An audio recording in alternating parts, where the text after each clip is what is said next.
రీసెంట్‌గా యూఎస్ఏలో పాలక్ పన్నీర్ గొడవ ఒక లీగల్ ఫైట్ వరకు వెళ్ళింది అని చెప్పి ఒక న్యూస్ బాగా హల్చల్ చేస్తుంది. దాని గురించి నా యొక్క ఒపీనియన్ ఏంటి అని చెప్పేసి షేర్ చేస్తాను. ఇంకా చాలామంది ఆ న్యూస్ చూసిన తర్వాత వీళ్ళకి $2,00,000 వరకు ఇచ్చారు. ఇంకా యూఎస్ఏలో ఉండాల్సిన అవసరం ఏముంది? సో, $2,00,000 ఇస్తే మేము కూడా ఇంకా యూఎస్ఏని వదిలేసి వెళ్ళిపోతాము. అండ్ ఇంకా కొంతమంది ఏంటి అంటే, అబ్బా! మాకు కూడా ఇలాంటి ఛాన్స్ వస్తే బావుండు. మమ్మల్ని కూడా ఎవరైనా డిస్క్రిమినేట్ చేస్తే బావుండు అని చెప్పేసి ఇలా చాలామంది ఇంకా వాళ్ళ యొక్క ఒపీనియన్సే కావచ్చు, దాని మీద కామెడీసే కావచ్చు, ఇలా చాలా వరకు చూస్తున్నాం. వాటి కింద వచ్చేటటువంటి కామెంట్స్. సో, దీని మీద నా యొక్క ఒపీనియన్ ఏంటి అనేది షేర్ చేస్తాను. సో, ఇంకెవరైనా కొత్తగా మన ఛానల్‌ని చూస్తున్నట్లయితే తప్పకుండా సబ్స్క్రైబ్ చేసుకోండి. వీడియోకైతే లైక్ చేయండి. ఎవరికైనా యూజ్ అవుతది అనుకుంటే షేర్ చేయండి. అంతకంటే ముందు యూఎస్ఏలో ఫ్లూ స్టార్ట్ అయింది. ఎంత దారుణం అంటే కోవిడ్ టైమ్ అప్పుడు కూడా ఇంత దారుణంగా లేదు. అంతకు మించినటువంటిది విపరీతమైన తలనొప్పి, హెడేకు, కోల్డ్, కాఫ్. సో, తప్పకుండా ఫ్లూ షాట్స్ ఉంటాయి. యూఎస్ఏలో ఉన్నవాళ్ళు వేపించుకోండి. అది మనకి మనీ ఏం కట్టాల్సిన అవసరం ఉండదు. మనకి ఆల్రెడీ ఇన్స్యూరెన్స్ ఉంటది కాబట్టి అందులోనే క్లెయిమ్ అయిపోతది. సో, తప్పకుండా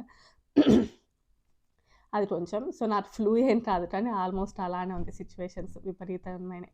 సరే మన హెల్త్ ఇష్యూస్ ఎందుకు గానీ, ఇంకా టాపిక్‌లోకెళ్ళినట్లయితే వాళ్ళు యూనివర్సిటీ ఆఫ్ కొలరాడో బోల్డర్‌లో పీహెచ్‌డీ చేస్తున్నారు wife and husband. Aditya Prakash and Urvi Bhattacharya ఇద్దరు.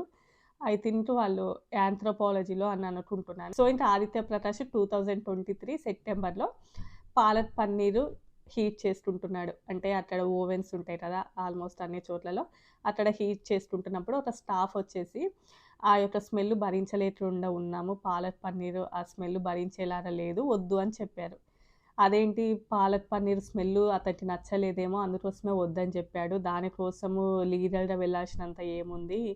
ఈడ చాలామంది ఏంటంటే ఓన్లీ ఇది పాలక్ పన్నీర్ గొడవే అని అనుకుంటున్నారు. సో, పాలక్ పన్నీర్ నచ్చలేదు. అతను వద్దు అనడం వలన అంటే మనతో ఫుడ్‌ని డిస్క్రిమినేట్ చేశాడు. ఇండియన్ ఫుడ్‌ని డిస్క్రిమినేట్ చేశాడు. ఆ రకంగా వెళ్ళేసి ఫైట్ చేశారనుకుంటున్నారు. అదే ఇష్యూ నుంచి స్టార్ట్ అయ్యి ఉండొచ్చు కానీ, ఆ తర్వాత వీళ్ళని క్లాసెస్ నుంచి కానియండి అండ్ ఫండింగ్ వచ్చే దగ్గర కట్ ఆఫ్ చేసేయడము.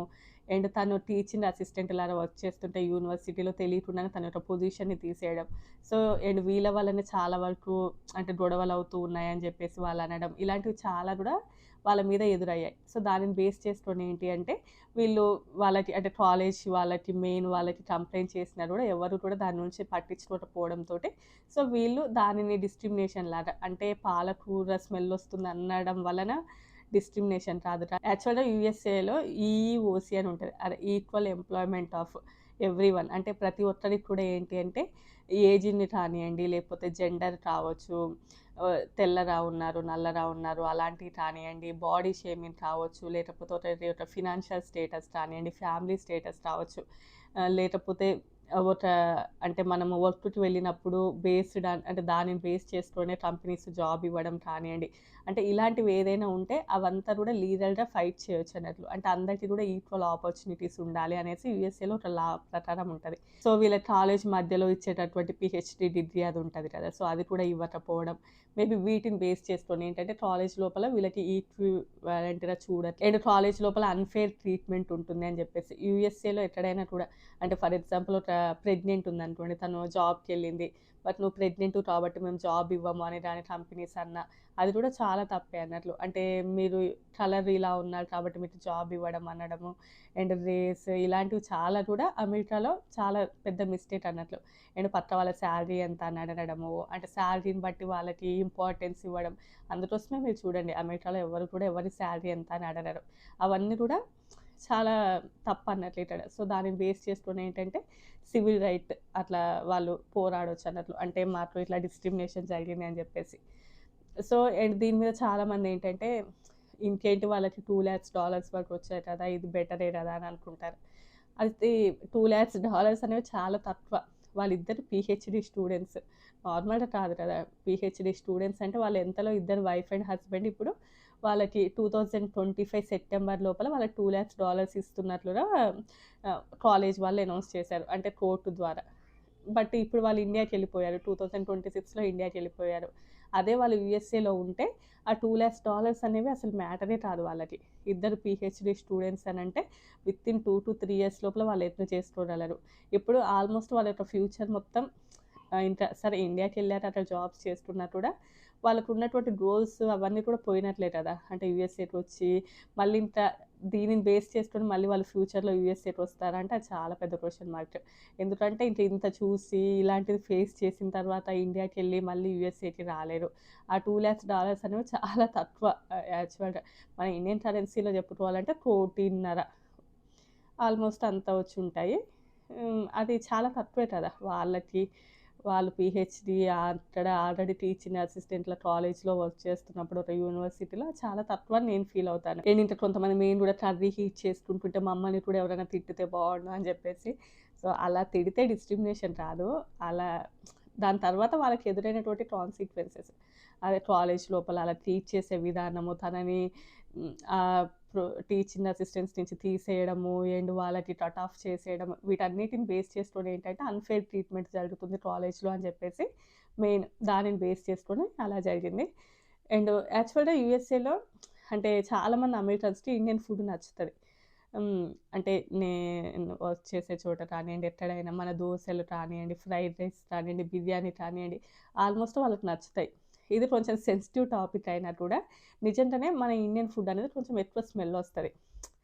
అండ్ మనం వాడే మసాలాలు కానివ్వండి, జింజర్ గార్లిక్ పేస్ట్ కావచ్చు, ఇంగువ పొడి కానివ్వండి, ఈవెన్ మామిడికాయ పచ్చళ్ళు అలాంటి నిల్వ పచ్చళ్ళు కావచ్చు, ఇవన్నీ కూడా ఈవెన్ ఫిష్ కానివ్వండి, ఇలాంటివి ఎక్కువ స్మెల్ వస్తూ ఉంటాయి. ఎట్ ద సేమ్ టైం పాలకూర ఇవి కూడా కొంచెం రీహీట్ చేసే టైం లోపల ఎక్కువ స్మెల్ వస్తూ ఉంటుంది. సో మేబీ ఇప్పుడు కొంతమంది అనొచ్చు వాళ్ళు తినే బీఫ్, పోర్క్, బేకన్ వాటికంటేనా అంటే అది డిఫరెంట్. ఇంకా మనం దాన్ని కంపేర్ చేయలేం. అమెరికన్స్ చాలా వరకు కూడా పౌడర్స్ యూజ్ చేస్తారు. అంటే జింజర్ పౌడర్ యూజ్ చేస్తారు, గార్లిక్ పౌడర్ యూజ్ చేస్తారు, ఆనియన్ పౌడర్ యూజ్ చేస్తారు. చాలా వరకు పౌడర్స్ యూజ్ చేస్తారు కాబట్టి వాళ్ళది అంతగా స్మెల్ రాదు. బట్ మనం మన ఇంట్లో ఏదైనా వంట చేసామంటే వీధంతా స్మెల్ వస్తుంటుంది. ఏ ఇంట్లో ఏ వంట చేస్తున్నారు అనేసి మొత్తం కనిపెట్టగలం. అది మనకి ఇండియాలో చాలా మంచిగా అనిపిస్తుంది. అంటే ఇండియాలో ఇంట్లో సాంబార్ చేస్తున్నారు అనుకోండి, అబ్బా ఎంత బాగుంది వాళ్ళ ఇంట్లో సాంబార్ స్మెల్ అని అనిపిస్తుంది. చూస్తేనే తినాలి అనిపిస్తున్నట్లు అనిపిస్తుంది. బట్ అది అలవాటు లేని వాళ్ళకి కొంచెం ఇబ్బందిగా అనిపిస్తుంది. ఈవెన్ కొన్ని నాన్ వెజ్ ఐటమ్స్ కూడా చూడండి, అది తినే వాళ్ళకైతే వావ్ అనిపిస్తుంది.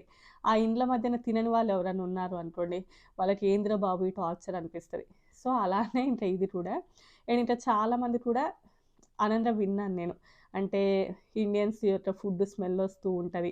అదే మనకి మంచి స్మెల్ అది, కానీ వాళ్ళకి కొంచెం ఇబ్బెట్టుగా అనిపిస్తూ ఉంటుంది. అండ్ దాని మీద చాలా వీడియోస్ కూడా వచ్చాయి. మీరు కావాలంటే సోషల్ మీడియాలో చూడండి. కొన్ని కంపెనీస్ వాళ్ళు డైరెక్ట్‌గా వాళ్ళ క్లయింట్స్‌తో కూడా చెప్తూ ఉంటారంట. ఇలా స్మెల్ వస్తూ ఉంటుంది వీళ్ళ దగ్గర ఫుడ్ స్మెల్ అని చెప్పేసి. దీని మీద చాలా రకాల వీడియోస్ కూడా ఉన్నాయి. సో అండ్ కొంతమంది దాని మీద అలా స్మెల్ రాకుండా ఉండడానికి మనం తీసుకోవాల్సిన జాగ్రత్తలు ఏంటన్న వీడియోస్ కూడా ఉంటాయి. అది చాలా సంవత్సరాల క్రితం నుంచే ఇలా మనం వంట చేస్తే ఒక స్మెల్ వస్తూ ఉంటుంది అని చెప్పేసి. అది మనకి మంచి స్మెల్ అయినా కూడా వాళ్ళకి అది కొంతమందికి నచ్చకపోవచ్చు. బట్ కొంతమంది అమెరికన్స్‌కి మన ఫుడ్ అంటే చాలా వరకు ఇష్టపడుతూ ఉంటారు. అండ్ మనం ఏది చేసినా కూడా ఇచ్చినా కూడా తింటారు. అంటే ప్రసాదాలైనా కానివ్వండి, రవ్వ లడ్డు అలాంటివి ఏదైనా స్వీట్ చేసినా కూడా ఇష్టంగానే తింటారు. బట్ ఇక్కడ ఇంకా అది డిఫరెంట్ లేండి, కానీ అది కాలేజ్‌లో జరిగినటువంటి ఇష్యూ. సో దానిని బేస్ చేసుకొని వాళ్ళకి $2,00,000 ఇవ్వడం, ఆ తర్వాత వాళ్ళు రిటర్న్ ఇండియాకి కూడా వెళ్ళిపోయారని చెప్పేసి న్యూస్. సో మీరేమనుకుంటున్నారు? మీకెప్పుడైనా ఇలాంటిది డిస్క్రిమినేషన్ ఎదురైందా? నేను చాలా చోట్ల వర్క్ చేశానని నాకైతే ఎప్పుడు కూడా ఎదురవ్వలేదు. అండ్ నెక్స్ట్ వన్ వచ్చేసి అమెరికన్స్ అయితే ఇండియన్ ఫుడ్ కూడా ఇష్టపడే వాళ్ళు చాలామంది ఉంటారు. రేపు మరో మంచి వీడియోతో కలుద్దాం. Bye bye.